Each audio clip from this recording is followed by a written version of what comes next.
Hoje estaremos começando uma nova palavra sobre esse assunto, o fruto da provisão, e a palavra de hoje, ela tem como tema liberdade em meio à dor. A palavra liberdade é uma palavra muito preciosa para nós, para todas as nações, todas as pessoas, elas dão muito valor à liberdade. Ser privado da liberdade é algo muito ruim. Nós temos uma discussão na nossa nação hoje sobre a liberdade de expressão. Nós temos uma discussão sobre o que é liberdade, o que é extrapolar os limites da liberdade.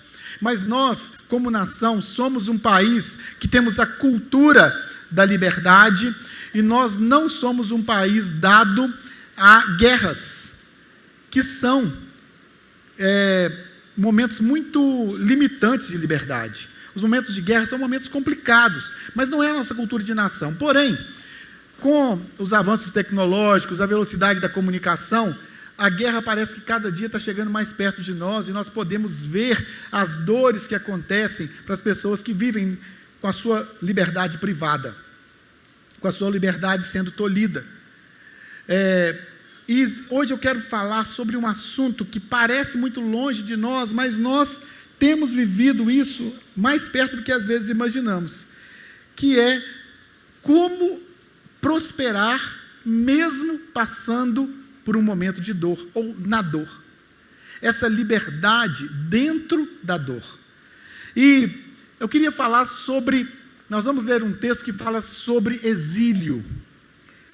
E o que é o exílio, né? Nós vimos, talvez você não conheça bem sobre isso, mas se você refletir um pouco mais, você vai perceber, por exemplo, nós temos um casal aqui da nossa igreja, o William, a Fernanda, eles acompanharam muito de perto uma família que foi exilada, que fugiu do Afeganistão por causa da perseguição do Talibã. E o William e a Fernanda, junto com outros irmãos, outras igrejas, nós nos envolvemos como igreja, a primeira igreja batista também de Belo Horizonte, nós ajudamos no sustento dessa família por um período aproximado de 1 ano aqui em Belo Horizonte, para que eles pudessem recomeçar a sua vida. Inclusive, eles não eram nem cristãos, eram muçulmanos. Mas nós estivemos ajudando, porque a Bíblia nos orienta a receber o estrangeiro com honra. Nós estivemos cuidando deles aqui. Nós podemos lembrar também, na minha célula, nós estivemos cuidando de uma família de refugiados venezuelanos que passaram 3 dias e noites atravessando pela floresta amazônica para chegar ao Brasil com a roupa do corpo. Uma pequena mochila nas costas com alguma coisa de comida e de alimento e de bebida para poderem passar naquela fronteira. Nós vimos também aqui no final do ano um casal, uma família, na verdade, egípcia, que fugiu da perseguição à morte e vieram se refugiar no Brasil, estiveram aqui conosco, porque se converteram da religião muçulmana para o cristianismo. Nós temos empresas, inclusive de irmãos aqui da igreja, que trabalham nessas empresas, que têm programas de apoio a refugiados, programas de ajuda a esses refugiados que estão no nosso país precisando de um apoio. E o texto que nós vamos ler hoje fala dessa situação de exílio, de refugiado. Eu sei que talvez a gente não tenha muita convivência com isso, mas eu quero que você perceba que essa situação de dor, ela pode ser aplicada para mim e para você no tipo de dor que estamos vivendo. E eu quero chamar você a abrir a sua Bíblia agora em Jeremias 29, do versículo 1 ao versículo 14. Se você está com o seu celular, você pode conectar no aplicativo da Bíblia, se você está com a sua Bíblia em papel, mas se você quiser anotar e usar a Bíblia, o texto que está aqui na projeção também, você é livre para isso. E o texto diz assim: eu escrevi uma carta aos judeus que Nabucodonosor havia levado como prisioneiro de Jerusalém para a Babilônia, autoridades, sacerdotes, profetas e todo o povo. Isso aconteceu depois de terem saído de Jerusalém. O rei Joaquim, a sua mãe, os oficiais do palácio, as autoridades de Judá e de Jerusalém, os carpinteiros e os outros operários especializados. O rei Zedequias de Judá mandou que Elasa, filho de Safã, e Gemarias, filho de Ilquias, levassem a carta ao rei Nabucodonosor da Babilônia. Ela dizia: o Senhor Todo-Poderoso, Deus de Israel, diz o seguinte a todos os judeus que ele deixou Nabucodonosor levar como prisioneiros de Jerusalém para a Babilônia: Construam casas, morem nelas, plantem árvores frutíferas e comam as suas frutas. Casem e tenham filhos, e os filhos casem e também tenham filhos. Vocês devem aumentar em número e não diminuir. Trabalhem para o bem da cidade, para onde eu os mandei como prisioneiros. Orem a mim, pedindo em favor dela, pois, se ela estiver bem, vocês também estarão. Eu, o Senhor Todo-Poderoso, o Senhor, o Deus de Israel, os estou avisando para que não deixem enganar pelos profetas que vivem no meio de vocês, nem por aqueles que dizem que podem adivinhar o futuro. Não deem atenção aos sonhos deles. Eles dizem mentiras em meu nome. Eu não os enviei. Eu, o Senhor, estou falando.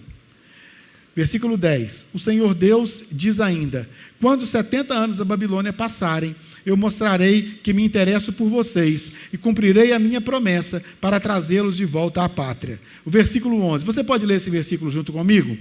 Só eu conheço os planos que tenho para vocês, prosperidade e não desgraça, e um futuro cheio de esperança. Sou eu, o Senhor, quem está falando. O versículo 12 continua dizendo: então vocês vão me achar e orar a mim, e eu responderei. Vocês vão me procurar e me achar, pois vão me procurar de todo o coração. Sim, eu afirmo a vocês que me encontrarão e que eu os levarei de volta à pátria. Eu os ajuntarei de todos os países e de todos os lugares por onde os espalhei, e levarei vocês de volta à terra de onde os tirei, e levei como prisioneiros. Eu, o Senhor Deus, estou falando. Amém? Esse texto narra a realidade dos exilados. Um exilado não é necessariamente um prisioneiro, apesar dessa versão ou de algumas versões citarem a palavra exílio como prisioneiro. A palavra exilado, ela aponta para pessoas que estão debaixo de um governo que não é o da sua terra. Pessoas que estão limitadas por leis, por demandas específicas, por limitações específicas diante de um outro governo que não seja o seu governo. O povo de Israel foi invadido, a sua capital Jerusalém foi tomada, e aquele povo foi levado como em exílio para a Babilônia. A Babilônia é um lugar de paganismo, um lugar de pecado, um lugar de idolatria. E agora aquele povo, o povo de Deus, estava sob o jugo de Nabucodonosor, o rei da Babilônia, que os dominava. Não eram prisioneiros, não eram escravos, mas estavam debaixo de toda a limitação que um povo exilado vive em terra estranha. E essa é a realidade que nós vemos nesse texto, um povo sofrendo. E aquele povo que sofria, recebe agora essa carta do profeta Jeremias. Houve, durante o período, esse período do povo de Israel, 3 demandas de exilados que saíram de Jerusalém para a Babilônia. Essa foi a primeira. Inclusive, foi nessa leva de exilados que Daniel foi junto para a Babilônia. Quando você lê o livro de Daniel, você vê a situação dele na Babilônia, ele estava junto com essas pessoas. E Jeremias agora manda uma carta. E essa carta, ela era esperada por aquele povo. Imagine você vivendo numa situação de opressão, imagine você vivendo numa situação de dificuldade, imagine você sonhando com a liberdade, clamando a Deus pela liberdade, e chega uma palavra de Deus através do profeta para você. Qual é a sua expectativa? Qual você acha que seria a sua expectativa estando nessa situação de um povo oprimido com a chegada daquela carta? O que você pediria a Deus e o que você esperaria de resposta de Deus, vivendo no exílio, e agora Deus traz uma resposta? Liberdade. O que você espera que Deus faça com você? Te tire debaixo daquela situação. É natural que eles tenham essa expectativa. Sabe, que oração você faria? Senhor, tem misericórdia de mim. Senhor, passa o carro de boi em cima desses babilônicos aqui. Senhor, arranca Nabucodonosor do trono. Senhor, nos leva de volta para a pátria. Engasguei, gaguejei aqui. Para a pátria. Leva-nos de volta para a pátria. Nos tira desse lugar. Nos tira dessa terra. Eu acho que cada um de nós pensaria assim. Sabe por quê? Porque é natural, quando estamos vivendo um tempo de dificuldade, que nós pensemos em fugir da situação que estamos. Você já teve aquela sensação assim, que vontade de desaparecer? Você já teve? Eu acho que a maioria de nós já teve, né? Eu me lembro, eu sou pastor aqui nessa igreja há 16 anos e meio. Mas no ano de 2008, eu estava numa outra igreja, no finalzinho de 2007 para 2008, e nós entendemos que chegou o tempo de nós sairmos dali. E foi uma saída muito difícil para nós, para mim, para a Verônica, para a nossa família. E depois de toda aquela dor, aquele processo longo que nós passamos, eu cheguei para a Verônica e falei assim: amor, vamos embora de Belo Horizonte? Vamos sair daqui? Vamos para Vitória? Meus pais moram em Vitória, né? Alguns sabem disso, a maioria sabe disso. Eu queria sair, eu queria desaparecer, eu queria não encontrar com as pessoas que pudessem me fazer perguntas que eu não queria responder. Eu acho que muitos de nós têm essa reação. Quando você está vivendo um momento difícil, você pensa assim: o que eu preciso fazer agora? É sumir do mapa. E sabe, é muito difícil recomeçar. E o grande desafio do recomeço é você acreditar que você tem a oportunidade de recomeçar. É você ter fé no seu coração o suficiente para saber que quando você é demitido de uma empresa, a sua vida pode ter uma nova oportunidade. E sabe, às vezes você tem um negócio e você vai à falência. Às vezes você passa pela demissão, como eu falei agora. Às vezes você está vivendo um luto, perde alguém que é importante para você. Às vezes você está vivendo uma situação de uma separação conjugal. E isso dói muito na gente. É muito difícil passar por esses momentos de dor, esses momentos de aflição, de pressão. E nesse momento você não consegue encontrar energia, força para reagir, para um recomeço. E é exatamente daquele jeito que o povo de Israel estava. Eles estavam perdidos, eles estavam com raiva. E eles olhavam para a Babilônia, aquele lugar de pecado, de opressão. E eles talvez pensassem assim: Senhor, por que eles estão ricos, prosperando, dominando a gente? Por que eles estão sendo abençoados? Você já viu alguém assim, que só faz coisa errada, sendo abençoado, e você não é abençoado? E fala assim: por quê? Não dá uma certa raiva quando você olha assim e fala assim: o cara só faz atrapalhada e está enriquecendo, e eu que faço tudo certinho não está dando certo? Isso é uma angústia dentro do nosso coração. Por quê? Porque não faz sentido na nossa cabeça esse tipo de situação. E o povo de Israel estava ali, o povo de Deus, vivendo uma situação que não fazia sentido para eles. Sabe, por mais que você se sinta aí exilado nas suas dores, eu quero te dizer uma coisa: Deus tem um plano para você.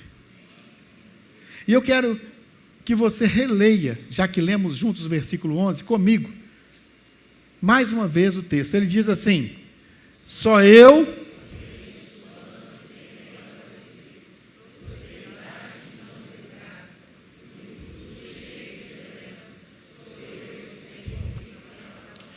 Só eu conheço os planos. Você percebe que essa palavra que está no plural? Os planos. Isso pode apontar para nós, pelo menos para duas coisas. Primeiro, Deus tem mais de um plano para a sua vida, hein? Amém? Eu não estou falando aqui de plano A ou plano B, não. Eu estou falando de um, mais um, mais um, mais um, mais um, mais um. Deus tem planos para abençoar a sua vida. A segunda coisa que eu quero que você perceba que esse plural pode nos indicar é que Deus estava mandando aquela carta para todo um povo, e Ele tinha um plano para um, plano para um, plano para um, plano para um, plano para um, plano para um. Deus está preocupado em abençoar você, meu irmão, e eu quero que você perceba isso a partir dessas 3 palavras que estão apontadas aqui no texto. Só eu conheço os planos que eu tenho para você. E quais são esses planos? Eu acho que dá para ser mais forte. Quais são esses planos? Alguém aí quer abrir mão desses planos? Então você podia abençoar a pessoa que está do seu lado e dizer assim: Deus tem para você planos de prosperidade e de esperança. Deus tem planos de prosperidade e esperança para você. Se alguém ficou sozinho aí, procura essa pessoa, abençoa a vida dela, meu irmão. Deus tem planos de prosperidade e esperança para você. Se você crê nisso, meu irmão, eu quero passar com você por alguns princípios que esse texto nos ensina, que Deus fala para aquele povo. Eu quero que nós vamos passar por 5 princípios, 2 hoje e 3 domingo que vem. É um texto longo, é um texto com muitos detalhes, e nós não podemos atropelar esses detalhes, por isso vamos dividir essa palavra em 2 partes. E a primeira parte, o primeiro princípio que ele diz em Jeremias 29:5 é: construam casas e morem nelas. Construa casa e morem nelas. Qual é a primeira coisa que a gente pensa mesmo quando a gente está vivendo debaixo de opressão? Dá no pé. O que Deus manda fazer?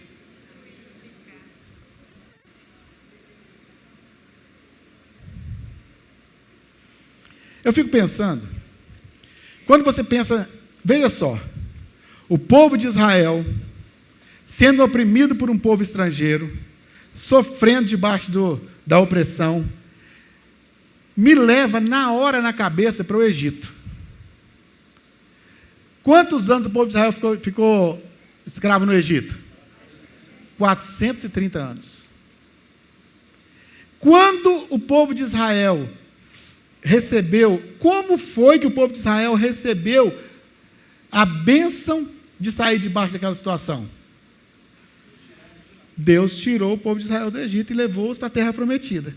Se agora eles haviam sido arrancados da terra prometida e sido levados para a Babilônia, qual será a expectativa do coração deles? Faz a mesma coisa. Se daquela vez o Senhor tirou a gente de lá e levou para a nossa terra, agora tira a gente daqui e leva para a nossa terra. Mas a palavra de Deus é: construa casas e morem nelas. Meu irmão, eu quero que você olhe para esse texto e olhe para a sua vida e perceba o seguinte: você não precisa fugir da situação para que Deus possa mudar a sua realidade. Deus provavelmente não esteja dando para você a resposta que você está esperando. Mas Deus tem uma resposta que vai ser melhor para você do que a ideia que você quer dar para Ele para te abençoar.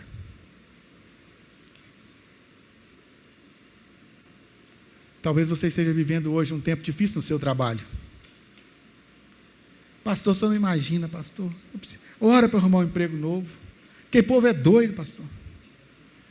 Que meu patrão, mas me persegue lá no meu serviço. Pastor, eles não aceitam o fato de eu ser um crente. Eles não aceitam, pastor, aquele lugar é um lugar difícil demais. Eu quero dizer uma coisa: para Deus mudar a sua realidade, Ele não precisa mudar você de lugar. Pode ser que a resposta de Deus para você esteja dentro do lugar que você está plantado. Talvez aquele lugar precise mais de você do que você precisa daquele lugar. Aquela faculdade, pastor, você não tem noção do que tem naquela faculdade. Pastor, está difícil demais para mim lá. Meu irmão, se você não pode ser a luz dentro daquele lugar, quem vai iluminar aquele lugar? Se você não pode ser uma voz de Deus naquele lugar, quem vai ser a voz de Deus para aquelas pessoas? Por que eu estou dizendo isso, meu irmão? Porque edificar uma casa e morar nela significa que você precisa entender que a sua vitória pode acontecer no lugar que Deus te colocou. Pois quem te dá a vitória não é o lugar que você está, mas é Deus em quem você confia. Quem te dá a vitória não é o lugar que você está, mas é o Deus em quem você confia. Sabe, pare de olhar para as circunstâncias como se elas dirigissem a sua vida.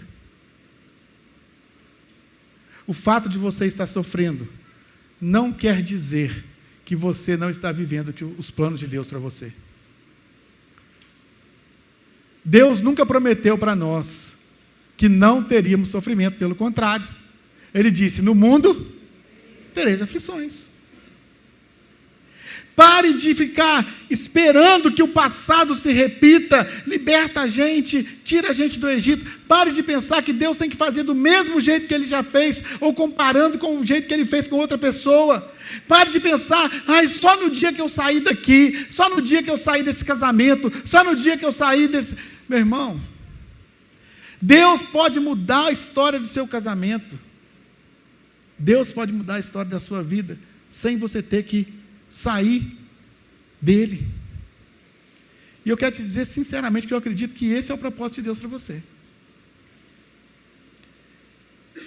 E sabe,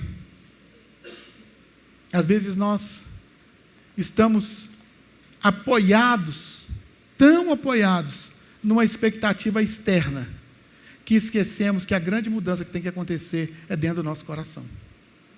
Aquela palavra de Deus para o povo de Israel pressupunha que eles tinham que mudar o coração deles. Eles queriam sair de lá, eles queriam deixar de sofrer o que estavam sofrendo, e Deus fala assim: mude seu coração, porque eu vou abençoar você aí dentro. Mude seu coração, porque eu quero transformar a realidade sua aí dentro. Construa casa, more nela, fixe suas raízes. Nós vamos começar uma história nova. Deus, mas que dia que você vai tirar daqui? Às vezes a gente fica esperando. Não, o dia que acontecer isso, eu faço aquilo. O dia que Deus me abençoar, me tirar dessa situação, o dia que meu marido mudar, o dia que a minha esposa mudar, o dia que o meu patrão mudar. Deixa eu dizer uma coisa: pare de esperar que o outro mude. A mudança precisa começar dentro de você. Quantas pessoas estão esperando pelo governo? Deixa eu te contar uma coisa: eu nunca vi governo resolver a vida de ninguém. Eu tenho 53 anos. Porque o dia que o governo fizer um plano, porque o dia que o governo fizer aquilo... Meu irmão, vou dizer uma coisa: não conta com o governo, não. Porque o dia que o meu patrão mudar, que o meu cônjuge mudar... Meu irmão, Deus pode abençoar hoje você, no seu atual trabalho, na sua atual igreja, no seu atual casamento. Preste atenção: a solução da sua família não é o divórcio. A resposta para suas dores não é a separação. Pare de querer ensinar a Deus como que Ele precisa fazer para abençoar você. Ele não tem que obedecer a sua vontade. É você que precisa parar de ficar batendo cabeça e aprender a obedecer o que Deus está falando para você. O primeiro ponto, então, é construa casas e morem nelas. Mas o segundo ponto dessa palavra, ele diz: plantem árvores frutíferas e comam as suas frutas. A primeira coisa que Deus mandou eles fazerem é construir casa e morar nela. E a segunda coisa, plantar árvores e comer as suas frutas. Plantem pomares. Perceba essa ordem, perceba esse fluxo. Deus está mandando que eles edifiquem casas e agora que eles gerem renda. Eu quero te falar uma coisa, meu irmão: ninguém prospera sem uma fonte de renda, sem produzir renda. Olhe para mim com muita atenção. Ninguém prospera às custas de Bolsa Família. Ninguém prospera às custas de auxílio disso, auxílio daquilo. Se você quer prosperar, você precisa trabalhar e produzir renda. Isso pode parecer óbvio. Isso pode parecer uma palavra dispensável, mas não é, meu irmão. Tempo atrás, fiquei sabendo de um irmão que havia perdido o emprego por um outro pastor da igreja. No mesmo dia, alguém me ligou e falou assim: pastor, estou precisando de um funcionário. Gente, era a luva na mão, certinho. Eu falei assim: eu tenho pessoa para te indicar. Liguei para a pessoa: meu irmão, tudo bem? Tudo bem. estou sabendo que você perdeu o emprego esses dias. Pastor, já tem uns dias, estou desempregado. Eu falei assim, pois eu tenho uma vaga para você. É mesmo? Aonde é, pastor? É na empresa tal, assim, assim, assado. Pastor, o senhor sabe se é bico ou é carteira assinada? Não, meu irmão, é negócio bacana, carteira assinada. Pastor, não posso não, estou no seguro.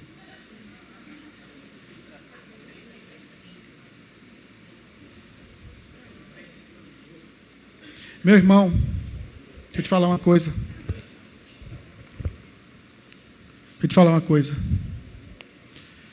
3, 4 meses depois, o seguro acabou. Pastor, e aquela vaga?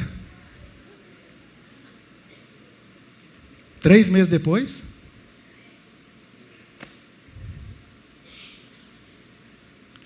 Meu irmão, nós temos que ter uma mentalidade produtiva, irmãos.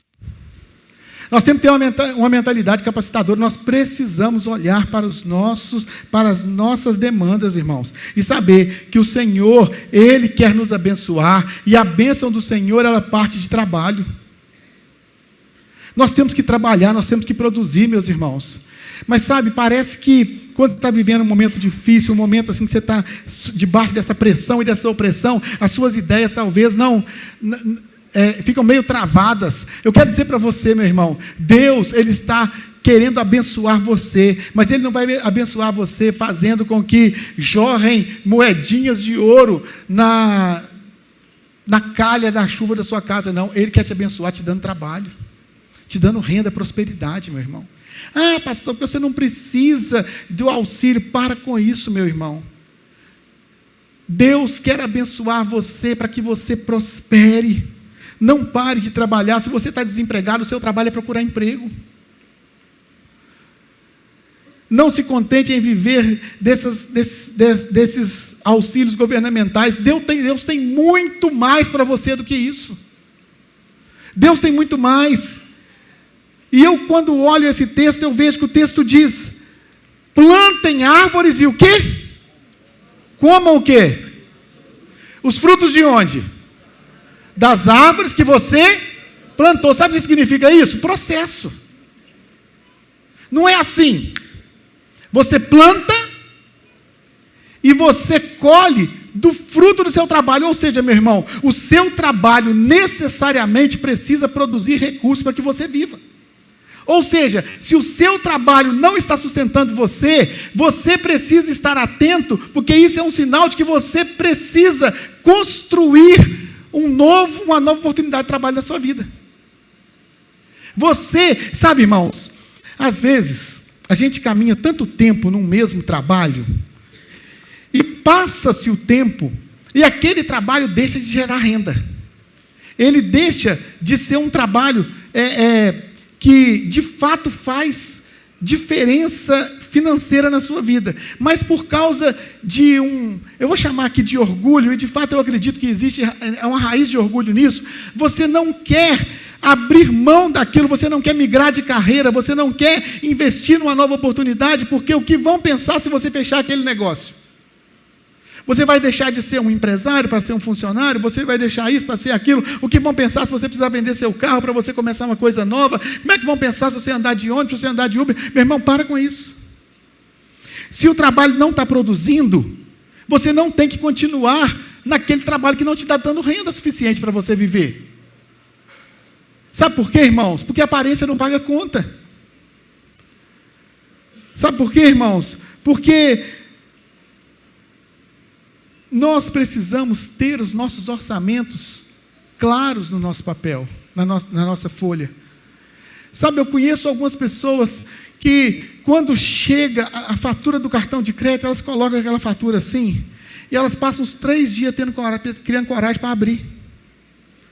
Porque ela não tem coragem de abrir, porque ela não sabe o que virá ali. Sabe o que significa isso? Desorganização financeira. Se você não sabe quanto vem a sua fatura, provavelmente você não deveria ter um cartão de crédito. Porque o cartão de crédito, ele pode ser uma bênção para você juntar milhas, ele pode ser uma bênção para organizar as suas finanças, mas ele não é, de maneira alguma, uma maneira de você rolar de um mês para o outro. Daqui a pouco isso se torna uma bola de neve e você se torna uma pessoa endividada. Você precisa saber, eu posso ou não posso gastar. Aquele crédito, ele é uma armadilha para você gastar mais do que você ganha.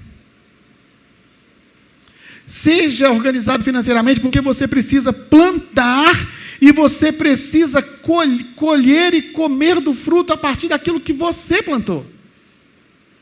Esse é um ponto fundamental que nós vemos nesse texto. Agora, deixa eu esclarecer uma coisa. Pode parecer que eu esteja sendo antagônico quando eu digo que Deus pode te abençoar onde você está, a partir de construir casas, e esteja dizendo que Deus quer mudar você de profissão, se essa profissão não estiver dando. Entenda que são coisas diferentes. A primeira parte dessa palavra diz que você plantando casa, construindo casas, você está solidificando aquilo que Deus está chamando você para viver. Ou seja, não espere a crise acabar para você começar. É disso que nós estamos falando. Agora, quando eu digo plantar e colher, eu estou dizendo, você tem tudo dentro de você, a semente está dentro de você, para você prosperar e produzir tudo que você precisa, mas você precisa se posicionar. Você precisa acreditar que Deus tem para você, nesse processo, capacitação. Se prepare. Você quer uma oportunidade melhor, meu irmão? Se prepare. Você quer crescer na sua profissão? Se prepare. Às vezes a pessoa está lá num trabalho, esperando uma oportunidade, surge a vaga e ela não consegue a vaga porque ela não se preparou.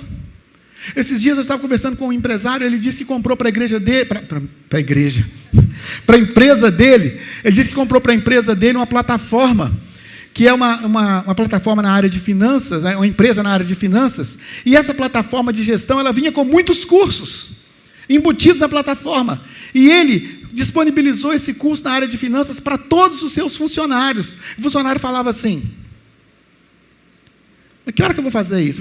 Vai deixar eu fazer na hora do meu serviço? Meu querido, de graça.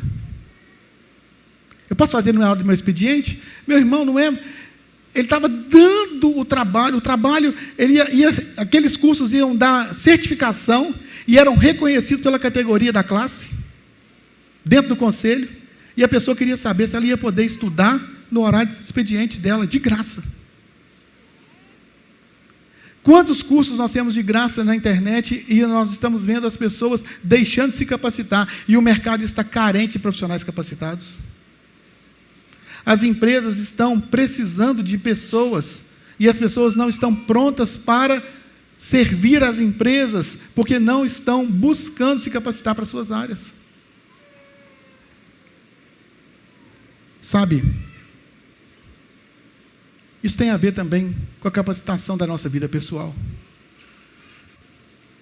Você quer que seu casamento melhore? Você quer que a sua vida seja transformada? Você não pode continuar vivendo do jeito que você está. É a mesma coisa da carreira profissional. Se o seu casamento está em crise, se você continuar fazendo as mesmas coisas, tratando o seu cônjuge do mesmo jeito, se comportando da mesma maneira, qual é a chance dessa crise acabar? Qual é a chance da realidade mudar? Nenhuma. Se você está vivendo uma crise no seu casamento, sabe o que você precisa fazer, meu irmão? Você precisa investir, aprender os princípios da palavra, andar com casais mais maduros que você, que creem nos princípios que você acredita. Você precisa se capacitar para ser o homem que Deus criou para que você seja, e a mulher que você criou para que você seja. Se você está vivendo dores emocionais, está vivendo problemas em depressão, crise de ansiedade, você precisa avaliar qual o tipo de vida você tem levado. Por exemplo, você tem relacionamentos que estão atrapalhando você, você tem amizades que atrapalham você. Hoje, as amizades não precisam ser necessariamente presenciais, elas podem ser virtuais. Será que as pessoas que você segue nas suas redes sociais, elas estão te alimentando, abastecendo, ou elas estão te sugando? Estão te afastando dos padrões da palavra do Senhor? Quando eu digo isso, meu irmão, eu digo que nós temos vivido situações de toxicidade. Nós estamos estudando nas nossas células agora sobre elimine as toxinas da sua vida. Elimine as toxinas da sua vida. Relacionamentos tóxicos, pensamentos tóxicos, atitudes tóxicas. 7 toxicidades que podem estar minando as suas emoções. Ande com pessoas, com amizades, com amigos que te abençoam. Uma vez, eu abri uma turma de homens aqui na igreja, muitos anos atrás, e um homem solteiro se inscreveu na minha turma. E eu fui procurar ele e falei assim: nós somos 10 homens, 9 casados, só você solteiro. Você acha que você vai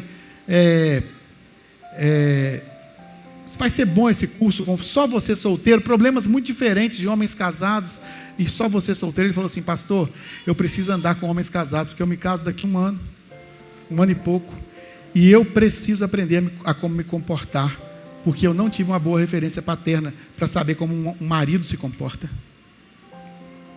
O que é isso, meu irmão? Isso é uma estratégia de Deus. Ande com pessoas que vão fazer você melhorar.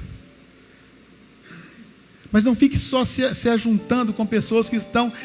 Acontece justamente o contrário. As pessoas estão doentes, elas costumam procurar pessoas tão doentes quanto elas. Pessoas que as fazem não parecer tão ruim, porque o outro é pior. Você já viu aquela coisa assim? Nosso casamento está ruim, mas o do fulano... Qual o sentido que isso faz? Qual o sentido que isso faz? Você precisa mudar a sua perspectiva. Você precisa mudar a sua perspectiva.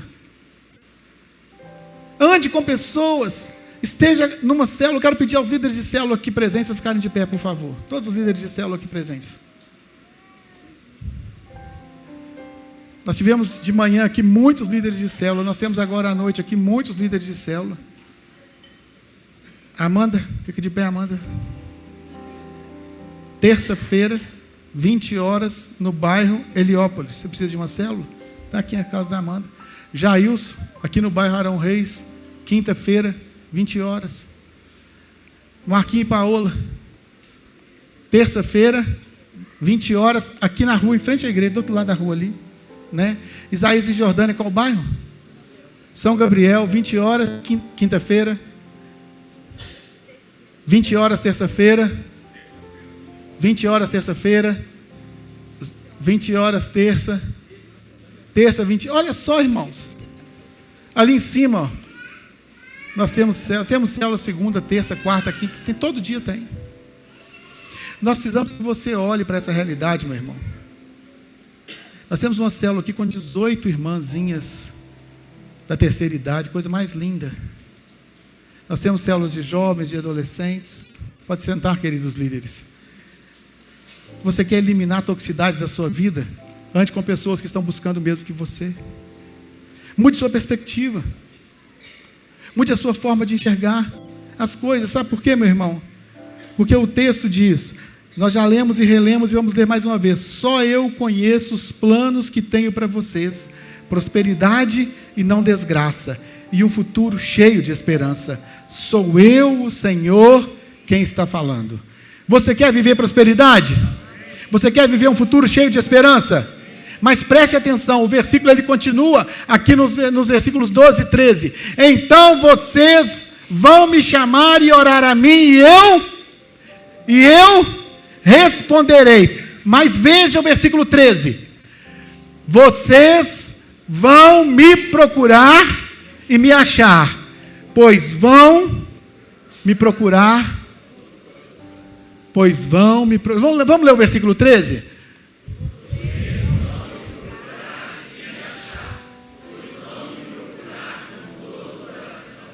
Eu comecei essa noite abrindo o culto falando sobre intensidade. De todo o coração. Nós precisamos ser intensos nessa busca. Você quer prosperar, você quer ter um futuro cheio de esperança, mas para isso existe algo que você precisa fazer, você precisa buscar isso de todo o coração. Você precisa mudar a sua perspectiva.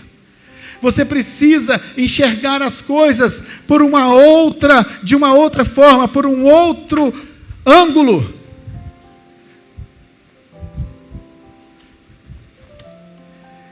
Eu tenho aqui um quadro.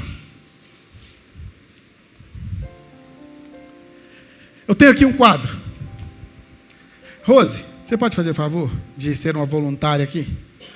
Vem aqui, por favor.